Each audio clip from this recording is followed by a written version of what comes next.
வடிவேலுக்கு ஏன் விஜயகாந்த் மேலே இவ்வளோ கோபம் வன்மம் அப்படின்னு கேட்டிங்கன்னா, வடிவேலு சுமார் 6 படம் ராஜ்கிரண் படங்களில் நடிக்கும் போதெல்லாம் அவரோட ஆஃபீஸ்லேயே தங்கி அவரோடதுலேயே இருந்து ஒரு நடிகனாக மாறாத காலங்கள்லேயே புரட்சி கலைஞர் வந்து நிறைய உதவி பண்ணியிருக்காரு. இப்போ ஏன் இப்படி பேசுகிறான் அப்படின்னு பார்த்தீங்கன்னா, புரட்சி கலைஞர் நடிகர் சங்கத்தின் தலைவராக வந்ததுக்கு பிறகு இந்த கதாநாயகங்கள்லாம் வந்து ஓவராக அலும்பு பண்ணுறவனுடைய புகார் பூரா இங்கே வருது.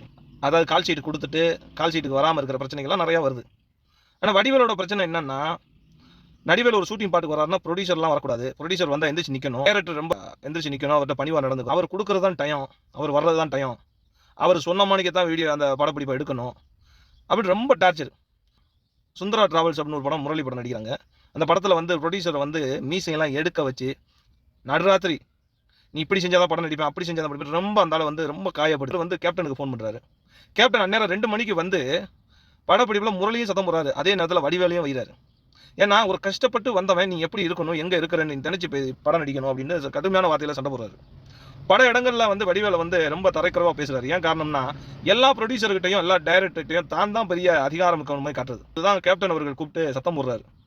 இப்படி அடுத்தவங்க முன்னாடி நம்மளை அவமானப்படுத்துறாரு அப்படின்னு நினச்சி தான் விஜயகாந்த் மேலே பயங்கர வந்து இயக்குநர்கள் தான் சம்பளம் கொடுக்குறாங்க, ப்ரொடியூசர் தான் சம்பளம் கொடுக்குறாங்க. வடிவேலு வந்து எப்படின்னா, தான் கூட இருக்கிற ஆர்டிஸ்ட் யாருக்குமே வந்து தனக்கு நிகரான சம்பளம் கொடுக்கக்கூடாது, ஒரு நாள் சம்பளம் மட்டும்தான் கொடுக்கணும் அப்படின்லாம் கட்டுப்பாடை விதிச்சு இன்றைக்கும் வடிவேலோட நடித்த பல துணை ஆர்டிஸ்ட் வந்து ஒன்றுமே இல்லாமல் மருத்துவ செலவு கூட வழி இல்லாமல் இருக்கிறாங்கன்னா வடிவேல் எந்த அளவுக்கு ஒரு மோசமான ஆள்னு பார்த்துக்குங்க. விவேக் வந்து பல பேர்த்துக்கு வந்து நடிகர்களுக்கு வந்து உதவி செஞ்சுருக்கிறாரு, மரம் நட்டுருக்கிறாரு, எவ்வளவோ அரும் பணிகளை செஞ்சுருக்கிறாரு.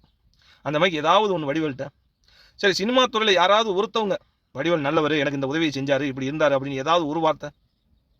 இவனெல்லாம் வந்து வடிவெல்லாம் வந்து கேப்டனை பேசுகிறான் அப்படின்னு நினைக்கும் போது நமக்கெல்லாம் உள்ளார எரியுது. அதாவது என்னன்னா, இந்த கலி உலகத்தில் கெட்டவன் தான் வாழுவான், தவறாக பேசுகிறவன் தான் நல்லா இருப்பான் அப்படின்ற மாதிரி இருக்குது. இவெல்லாம் வந்து வடிவெல்லாம் வந்து புரட்சி கலைஞரை வந்து தப்பாக பேசுகிறான்னா பேசி பேசி தான் அழிஞ்சான். இன்னும் எந்த அளவுக்கு அழிய போகிறானோ தெரியல. நடிகனுக்கு ஏதாவது உதவி செஞ்சோம்ல, கோடி கோடியாக சம்பாதிக்கிறான். ஆனால் தான் கூட நடித்த கிட்டத்தட்ட ஒரு 20 ஆண்டுகளாக துணை ஆர்டிஸ்டாக நடித்த எல்லாரும் இன்றைக்கி உடம்பு முடியாமல் ரொம்ப கஷ்டப்படுறாங்க வாடகை வீட்டில் இருந்து. பாவமாக இருக்குது.